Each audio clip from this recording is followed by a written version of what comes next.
آخر میں یہ کہنا چاہتی ہوں کہ فوری طور پر عرفان صدیقی صاحب کو رہا کیا جائے. یہ مقدمہ ان پر جعلی ہے, FIR ان پر جعلی ہے, کسی قسم کا کوئی تعلق اس گھر کے ساتھ ان کا نہیں ہے. ان کو ہتھکڑیاں لگا کر پیش کیا گیا, ان کو فوری طور پر رہا کیا جائے. آج ان کو ڈسچارج ہونا چاہیے تھا. میڈیا کو اجازت نہیں دی گئی اندر جانے کی, کیونکہ چھپائے جا رہے ہیں حقائق پاکستان کی عوام سے. میں خراج تحسین پیش کرتی ہوں تمام میڈیا کے لوگوں کو کہ اس فستائیت, آمرانہ سوچ اور اس ڈرپوک اور ظالم حکومت, ملک دشمن حکومت کے خلاف آپ نے آواز بلند کی ہوئی ہے. میں خراج تحسین پیش کرتی ہوں آج تمام وکلا کو جو آج یہاں موجود تھے اور انہوں نے آواز اٹھائی. تمام رپورٹرز, تمام کیمرہ مین اور تمام میڈیا ہاؤسز کو خراج تحسین پیش کرتی ہوں جنہوں نے یہ خبر بریک کی, جنہوں نے پاکستان کی عوام کو حقائق بتائے.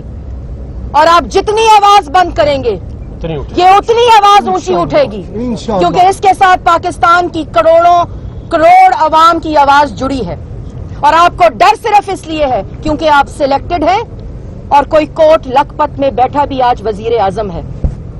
کوٹ لکھپت میں بیٹھے ہوئے وزیر اعظم کے ساتھ کروڑوں عوام کی آواز ساتھ ہے, اس لیے آپ آج ڈرپوک ہیں. آپ کی اوقات ایک منشی, سپرنٹینڈنٹ جیل وارڈن اور ایک SHO کی ہے. آپ بیٹھ گئے وزیر اعظم کی کرسی پہ. خدا کا خوف کریں اور اس ظلم کو بند کریں. اور آپ جتنا ظلم کر لیں گے, جو آپ پاکستان کے عوام کے ساتھ ظلم اور دشمنی کر رہے ہیں, اس کے خلاف یہ احتجاج جاری رہے گا. کسی قسم کی دھمکی, کسی قسم کا ڈر اور کسی قسم کا خوف نہ پاکستان مسلم لیگ نون اور اپوزیشن کی تمام جماعتیں اور پاکستان کی عوام ڈٹ کر کھڑی ہے اور انشاءاللہ کھڑی رہے گی.